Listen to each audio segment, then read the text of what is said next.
New Yorker, 1/4. All hungry ham up on the corner. These gangsta lean and never sober. Went from being in the streets to run a culture. AP Ferg is part of a long line of Harlem creatives carrying out the neighborhood's history of pushing culture and art forward. Ferg's father, the late Daryl Ferguson Sr., ran his own shop in Harlem, printing shirts and designing logos for hip-hop icons like Heavy D and Diddy. Before that, Ferg Sr. worked for Daniel Day, better known as Dapper Dan, one of Harlem's living legends and the man who single-handedly brought high fashion to the hood. Dapper Dan saw that luxury brands weren't making clothes that catered to or even fit many black customers, so he took matters into his own hands and made them himself. Dan's designs defined the look of hip-hop during the 80s and 90s. MTV News decided to get Dan and Ferg together for a conversation about Dan's legacy. This is my nephew, boy. This one. Somebody take this. Can you take it?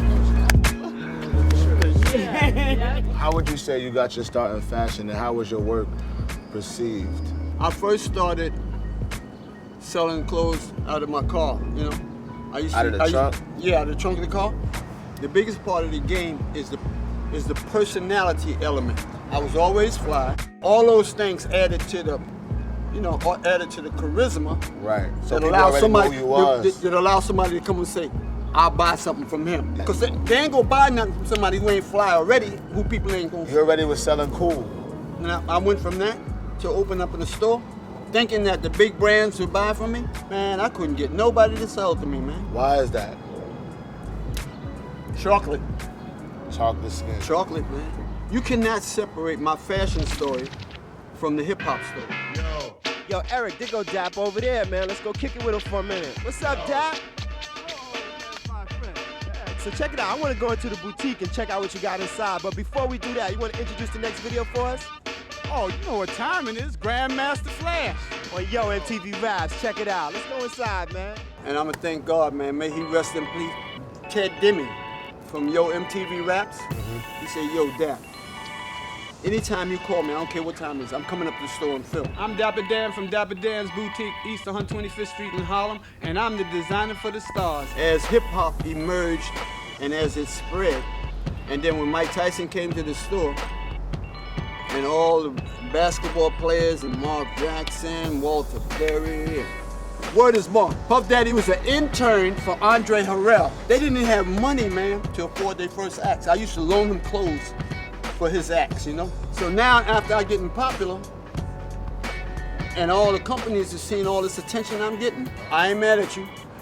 Andy Hilfiger started coming to Harlem, you know, recruiting, giving out clothes. Right. And Tommy Hilfiger started his relationship with the rappers, you know what I mean? So when the companies started to emerge, the next move they had to do was to erase me. As Dan's designs gained popularity, they made him the target of several major lawsuits that eventually ran him out of business. But through all that, his style changed fashion forever. More than 20 years later, his influence is still seen on young and established designers alike, and came full circle this year when Gucci debuted a runway look that made direct visual reference to an outfit Dan made in 1989 for Olympian Diane Dixon. We didn't do knockoffs, we did knockups. Do you think you was paying homage to like all of these different brands? I gotta be honest with you, nephew. That creative flow had a lot to do with anger. Yeah. Because they wouldn't sell to me. Right. So part of that is me saying, yo, I could do this better than what you do. Wow. And so that's where I went with it, you know? Yeah. Hey, Unc, so how would you describe our outlook from Harlem, being from Harlem, on fashion? The first generation that I saw was the guys older than me. And that's what inspired me. Even before I could afford to wear that stuff, right. I already had a vision of how I want to look in it. You know what I'm saying? In my generation, we could not afford to buy clothes. So we broke in stores, threw garbage cans into stores and ran in the grade. You know what I'm saying? Right. But that was before the crack epidemic. Right. And you know, all the dope epidemic. So this illicit profit put money in the street. Right.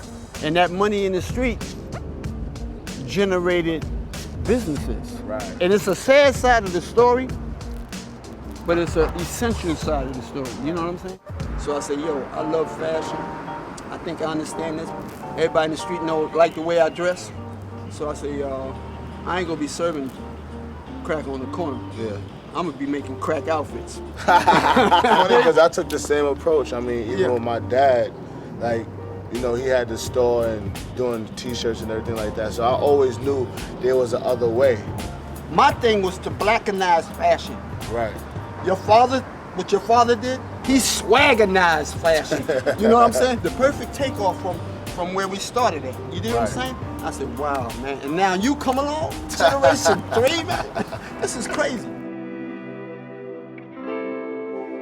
So what keeps you still striving? Like, you've got so much success, you traveled the world, you've been through so much with like these huge corporations and brands. You and your generation. You understand? The greatest reward that I got out of what I'm doing is to see guys who I know would be selling drugs, selling clothes now. Right. You know, that's so huge to offer a way, another way out.